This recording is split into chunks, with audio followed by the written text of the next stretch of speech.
Hello friend, welcome to my new blog video. তো আজকে এসেছি আমি একটা রেসিপি নিয়ে। এটা হচ্ছে বাঁধাকপি রেসিপি। এই শীতকালে আমাদের খুবই পছন্দের একটা খাবার। তো চলুন শুরু করা যাক। তো আপনি যদি আমার চ্যানেলে নতুন হয়ে থাকেন তাহলে প্লিজ চ্যানেলটিকে সাবস্ক্রাইব করে পাশে থাকবেন এবং পাশে থাকা বেল আইকনটা ক্লিক করে রাখবেন। তো প্রথমেই আমি কড়াইতে তেল গরম করে মাছটা খুব সুন্দর করে ভেজে নেব। এই মাছটা হচ্ছে কাতলা মাছ, আপনি যে কোনো মাছ দিয়ে রান্না করতে পারবেন। মাছটা ভেজে নেওয়ার পরে তারপরে আমি একটু আলু হালকা ফ্রাই করে তুলে নেব। এবারে কড়াইতে হালকা একটু তেল দিব।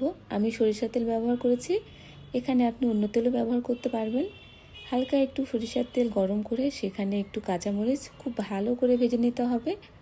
এরপর কিছু পাঁচফোড়ন আর কিছু তেজপাতা এখানে খুব ভালো করে ভেজে নিব।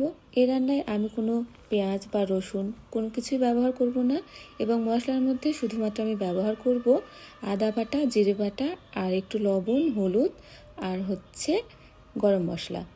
তারপরে আমি বাঁধাকপিগুলো খুব ভালোভাবে দিয়ে দিলাম। সাবধানে দিতে হবে যাতে তেল গায়ে না পড়ে।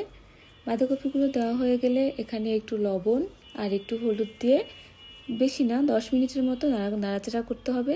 10 মিনিট পরে রান্নার অবস্থাটা ঠিক এইরকমটা হবে। এই পর্যায়ে একটু 1 চামচ আদা বাটা আর 1 চামচ জিরে বাটা আমি এখানে দিয়ে দিব।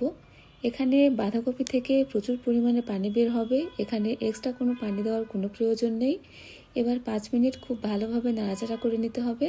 তারপরে এখানে আপনি দিয়ে দিবেন মশলার মধ্যে শুধুমাত্র গরম মশলার যে ঝালটা সেটা। তারপর ঢাকা দিয়ে দিব। এভাবে ঢাকা দিয়ে প্রায় 10 মিনিট রান্না করে নিতে হবে।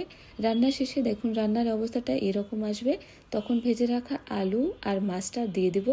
ভেজে রাখা আলু আর মাছ দেওয়ার পরে রান্নাটা খুব বেশিক্ষণ আর করতে হবে, জাস্ট 5 মিনিটের জন্য শুধু আপনি ঢাকা দিবেন।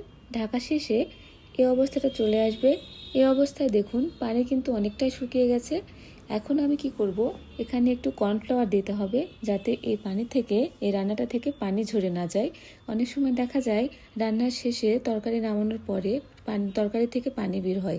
তো এখানে এই বাঁধাকপির মধ্যে যাতে পানি বের না হয় তাই 1 চামচ কর্ন দিয়ে খুব ভালোভাবে নেড়ে চেড়ে নিলেই আপনার বাঁধাকপির রেসিপিটা একদম সার্ভ করার জন্য তৈরি হয়ে যাবে। এটা আপনি গরম ভাতে কিংবা রুটি বা পরোটার সাথে দারুণ লাগবে। ধন্যবাদ।